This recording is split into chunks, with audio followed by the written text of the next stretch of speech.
Good morning ma'am. कैसे आप सब? कैसे?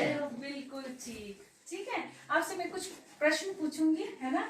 ये जो आपकी नदियां हैं, नाले हैं, ये कहाँ से निकलते हैं? पहाड़ों से। और जो आप गेम खेलते हो, वॉलीबॉल हुआ, कबड्डी हुआ, है ना, ये कहाँ पर खेलते हैं?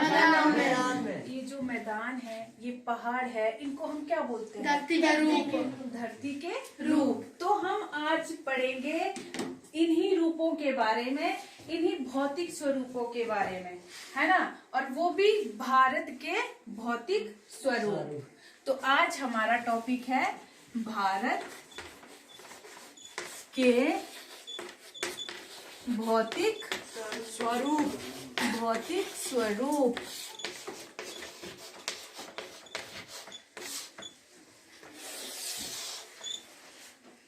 जिस तरह मनुष्य का शरीर है, ऊपर से लेकर नीचे तक बहुत सारी विभिन्नताएं हैं, ठीक है ना? वैसे ही भारत भी ऊपर से लेकर, यानी उत्तर से लेकर दक्षिण तक, या आप कह सकते हो कश्मीर से लेकर कन्याकुमारी तक बहुत सारी विभिन्नताएं हैं, ठीक है? तो भारत आपको पता ही है, हमारे देश का नाम है ना? तो अब हम पढ़ेंगे भौतिक क्या चीज है। सबसे पहले जब हम भारत के भौतिक स्वरूपों के बारे में जानेंगे, तो उन भौतिक स्वरूपों को जानने से पहले हमें ये समझना है कि भौतिक क्या चीज होता है, ठीक है ना? तो भौतिक का मतलब होता है ऐसी चीज जिसको हम देख सकते हैं, छू सकते हैं, आसपास की चीजों को महसूस कर सकते हैं, उसको बोलते हैं हम भौतिक, है ना? और स्वरूप का मतलब होता है आकार, कि आपके आसपास का जो आपका जो भारत है, उसका जो भौतिक स्वरूप है वो कैसा है ना? जो भारत का भौतिक स्वरूप है वो उत्तर में पर्वतों से है घिरा हुआ, और वहीं पर उसके नीचे आता है मैदान, और पठार आते हैं, तटीय मैदान आते हैं, द्वीप समूह आते हैं, है ना? तो भारत के भौतिक स्वरूप, भौतिक का मतलब जिसको हम छू सकते हैं, स्वरूप का मतलब आकार होता है। तो भारत के विभिन्न भौतिक स्वरूप हैं, और वो हैं 6 प्रकार के। कितने हैं? 6 प्रकार के। और सबसे पहला जो भौतिक स्वरूप है वो है हिमालय पर्वत। लिख रहे हैं आप सब? Yes ma'am. हिमालय पर्वत। और दूसरा है मैदान या फिर उत्तरी मैदान।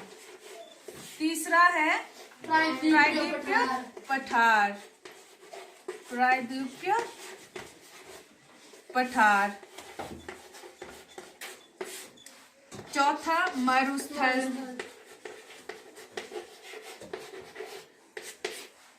पांचवा तटीय मैदान।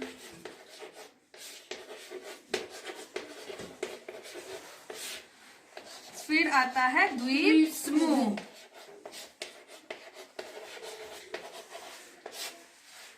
भारत के भौतिक स्वरूपों को हमने कितने भागों में बांटा है? 6 भौतिक भागों में। सबसे पहले हिमालय पर्वत, फिर आता है मैदान, प्रायद्वीपीय पठार, मरुस्थल, तटीय मैदान और द्वीप समूह। और आपने भारत का मानचित्र देखा ही होगा। और भारत का मानचित्र का मतलब होता है ऐसा चित्र, माना हुआ चित्र, ठीक है? तो हम उसको बोलते हैं मानचित्र। हम फिर भारत का मानचित्र बना लेते हैं, आप भी बना लो।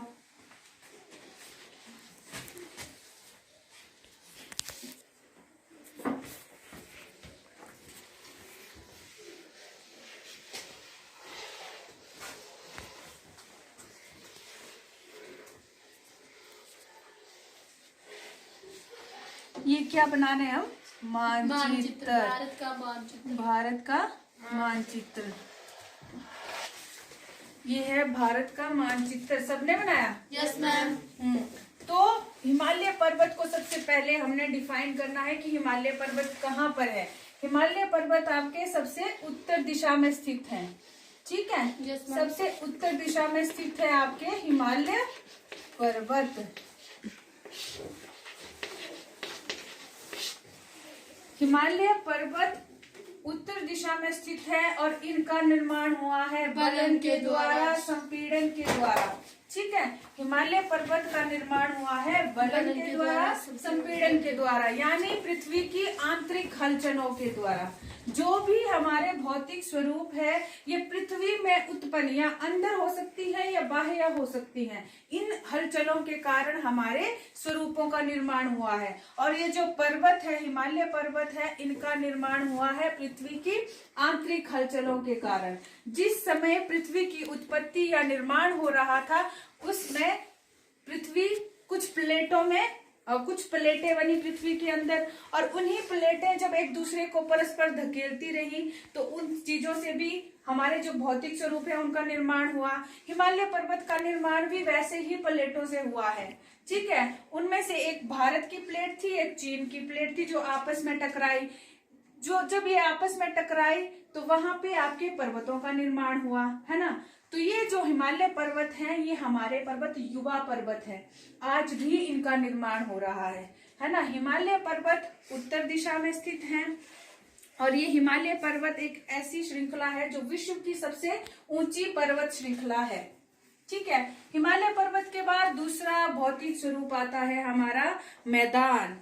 तो मैदान है हमारा ये वाला एरिया, इसको कहते हैं मैदान, या कहो आप उत्तरी मैदान। उत्तरी मैदान इसीलिए बोला जाता है क्योंकि हिमालय पर्वत से जो निकलने वाली नदियां, ठीक है, हिमालय पर्वत से जो निकलने वाली नदियां हैं जहां पे इनकी स्पीड बहुत ज्यादा होती है, और जब वहां से ये अपने साथ मिट्टी लाती है, बजरी लाती है और बहुत सारी चीजें लाती है, और जब इस स्थान पर पहुंचती है तो यहाँ पर आके जो हिमालय पर्वत से लाया हुआ जितना भी सामान है यहाँ पे निक्षेपित करती हैं, जिसके द्वारा आपके मैदानों का निर्माण हुआ।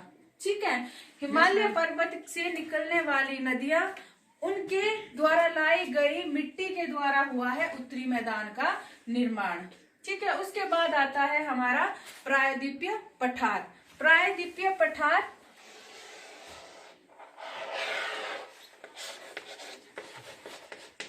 प्रायद्वीपीय पठार उत्तरी मैदान के दक्षिण में स्थित स्थल खंड या स्थल रूप को बोलते हैं प्रायद्वीपीय पठार। प्रायद्वीपीय इसीलिए बोला गया क्योंकि ये 3 साइड से जल से घिरा हुआ है और एक साइड इसका स्थल भाग से मिला हुआ है। ठीक है। प्रायद्वीप का मतलब होता है ऐसा स्थल खंड, ऐसा भूखंड जो 3 ओर से जल से घिरा हो और एक सिरा उसका स्थल से मिलता हो। तो आप इस पठार को देखेंगे तो एक साइड आपके बंगाल की खाड़ी है, एक साइड आपके अरब सागर है और निचली आपके दक्षिण में आपके हिंद महासागर है। और ये जो हिस्सा है आपका प्रायद्वीपीय पठार ये सबसे पुराना हिस्सा है और इसका निर्माण प्राचीन चट्टानों से हुआ है। इसको बोलते हैं प्रायद्वीपीय पठार और इसका आकार है त्रिभुजा आकार। ये जो हमारे हिमालय पर्वत हैं ये किस दिशा में स्थित है? उत्तरी दिशा में। उत्तरी दिशा में। ये जो प्रायद्वीपीय पठार है इसका आकार कैसा है रोनिका? प्रायद्वीपीय पठार का आकार किस तरह का है?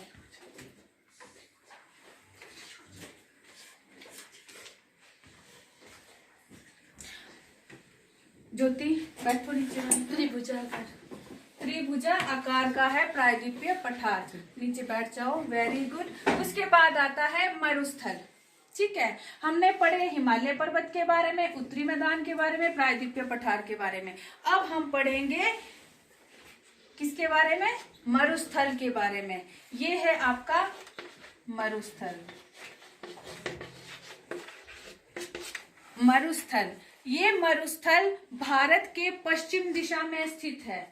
ठीक है। yes, और भारत के किस राज्य में स्थित है? राजस्थान में स्थित है आपका मरुस्थल।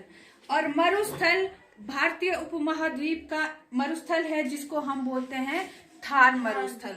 थार मरुस्थल के बाद पांचवा हमारा स्वरूप आता है जिसको बोलते हैं हम तटीय मैदान। तटीय मैदान हमारा ये वाला हिस्सा, तटीय मैदान।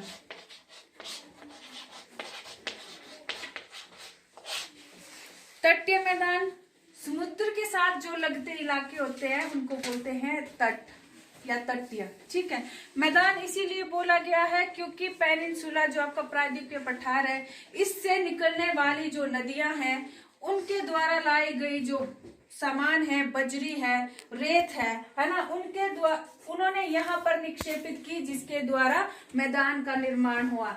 समुद्र के इलाकों के साथ लगते क्षेत्र को तटीय और मैदान क्यों बना? क्योंकि प्रायद्वीपीय पठार से निकलने वाली नदियों द्वारा निक्षेपित मिट्टी के द्वारा हो गया आपके तटीय मैदान का निर्माण। ठीक है, सबको पता चल गया। और उसके बाद आता है आपका अंत में द्वीप समूह। द्वीप समूह है आपके भारत के दक्षिण में। ठीक है, इनको बोलते हैं द्वीप समूह। द्वीप समूह, देखो जैसे मैंने आपको बोला कि ये जो प्रायद्वीपीय पठार है, ये प्रायद्वीपीय ऐसी चीज होती है जो तीन ओर से पानी से घिरी होती है, लेकिन द्वीप एक ऐसा स्थलखंड है धरती का जो चारों ओर से पानी से घिरा होता है और पानी के अंदर उभरा हुआ स्थल भाग। ठीक है, प्रायद्वीपीय का मतलब होता है चारों ओर से, तीनों ओर से जल से घिरा हुआ और एक साइड उसका स्थल से जुड़ा होता है। और द्वीप का मतलब होता है चारों तरफ से पानी से घिरा हुआ स्थलखंड। ठीक है, और हमारे जो दक्षिण में जो द्वीप समूह है, भारत के दक्षिण पश्चिम में लक्षद्वीप है ना, और दक्षिण पूर्व में अंडमान निकोबार द्वीप समूह है। द्वीप समूह जो भारत के हैं उनके नाम बताओ मुझे अंशुल। अंडमान और निकोबार द्वीप समूह और लक्षद्वीप समूह है ना। दो द्वीप समूह है, अंडमान निकोबार द्वीप समूह और एक लक्षद्वीप समूह। हमने भारत के 6 भौतिक स्वरूपों के बारे में पढ़ा, लेकिन अब हम पढ़ेंगे हिमालय पर्वत के बारे में।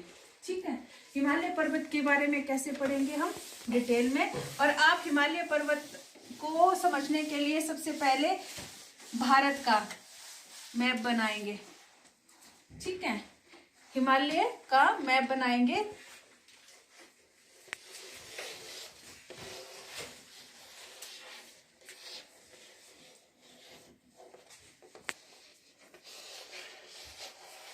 इस तरह से नेपाल, सिक्किम, अरुणाचल प्रदेश एवं मेघालय, ये इस तरह से ये बन गया हमारा हिमालय का हमारे भारत का उत्तरी हिस्सा।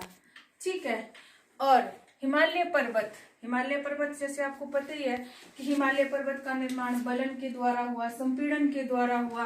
अब हिमालय पर्वत को भी अध्ययन के लिए 3 भागों में बांटा गया है। ठीक है, सबसे पहले जो हिमालय का नाम आता है उसका नाम है महान हिमालय। महान हिमालय या आंतरिक हिमालय बोला जाता है इसको। ठीक है, उसके बाद आता है मध्य हिमालय,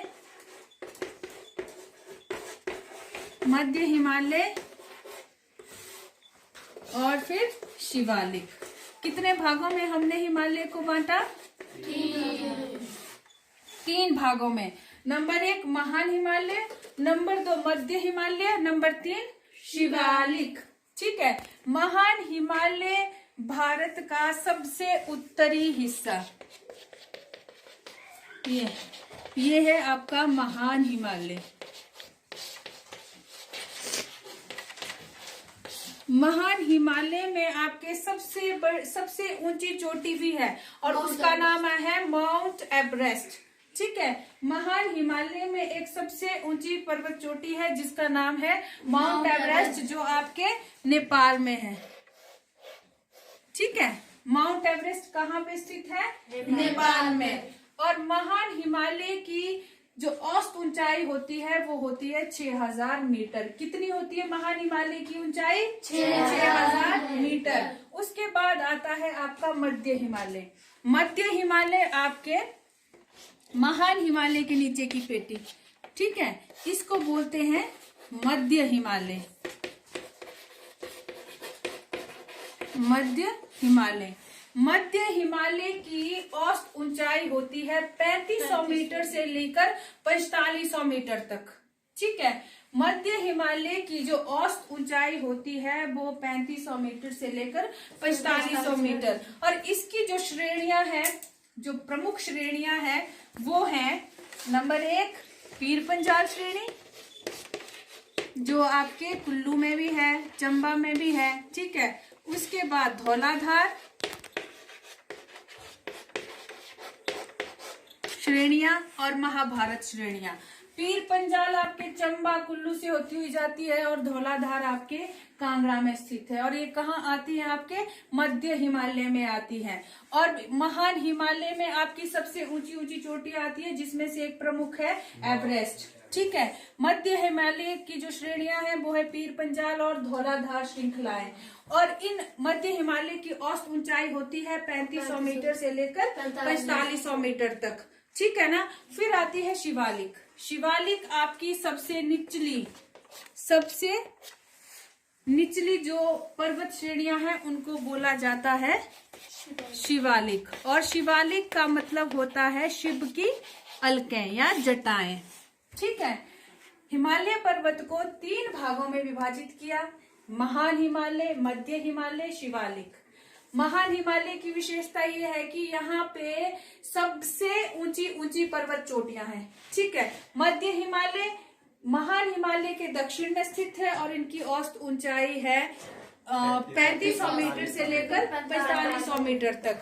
उसके बाद शिवालिक। शिवालिक की औसत ऊंचाई होती है 1100 मीटर तक, ठीक है। और ये सबसे नीचे दक्षिण में है, इसीलिए इनको शिवालिक बोला जाता है। शिवालिक का मतलब होता है शिव की जटाएं, ठीक है।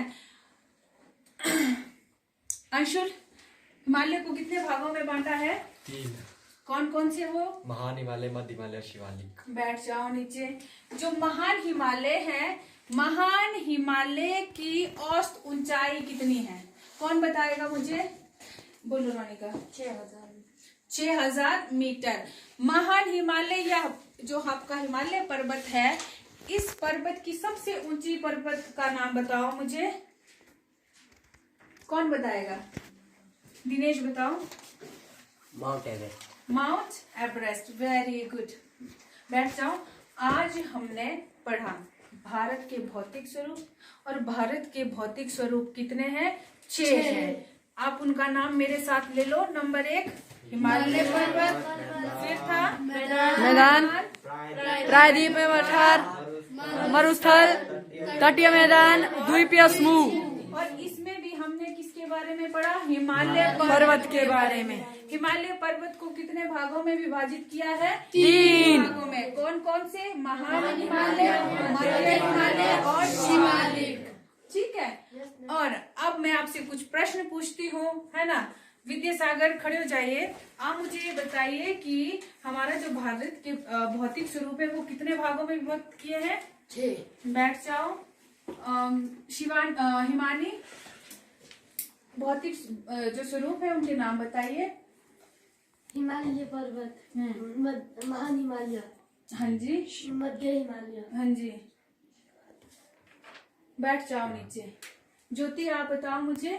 बैठ जाओ हिमानी, आप भौतिक स्वरूप के नाम बताओ मुझे। हिमालय पर्वत, मैदान, प्रायद्वीपीय पठार, मरुस्थल, तटीय मैदान और द्वीप समूह, है ना। तो ये है। और इसके अलावा हमने डिटेल में पढ़ा हिमालय पर्वत के बारे में। तो हिमालय पर्वत जो है आपके, उनको 3 भागों में बांटा है। उन पर्वतों का जो 3 भागों में विभाजित किए गए हैं उनके नाम बताओ मुझे रोनिका। महान हिमालय, मध्य हिमालय, शिवालिक। सबको याद हो गया? Yes ma'am. बैठ जाओ। तो इसके अलावा मैं आपको गृह कार्य देती हूँ। सब अपनी नोटबुक में लिख लो उनको, प्रश्न को।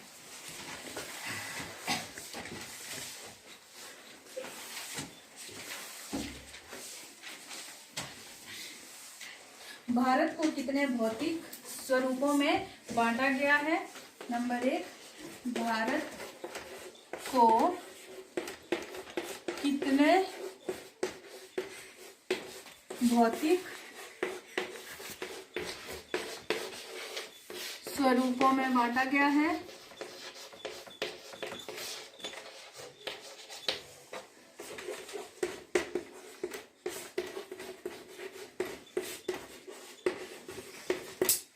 नंबर 2, भारत के भौतिक स्वरूपों की व्याख्या करें।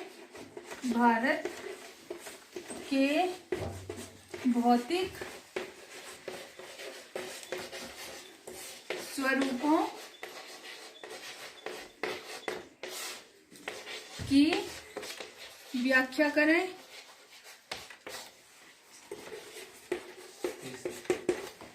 हिमालय पर्वत की उत्पत्ति का वर्णन करें। हिमालय पर्वत की उत्पत्ति का वर्णन करें।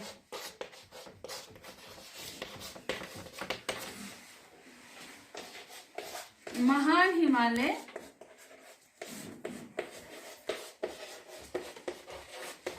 हिमालय एवं मध्य हिमालय में अंतर स्पष्ट करें।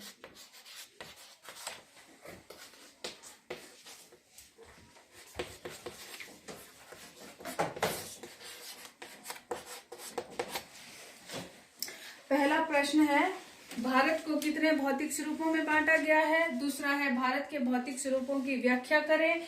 तीसरा है, हिमालय पर्वत की उत्पत्ति का वर्णन करें।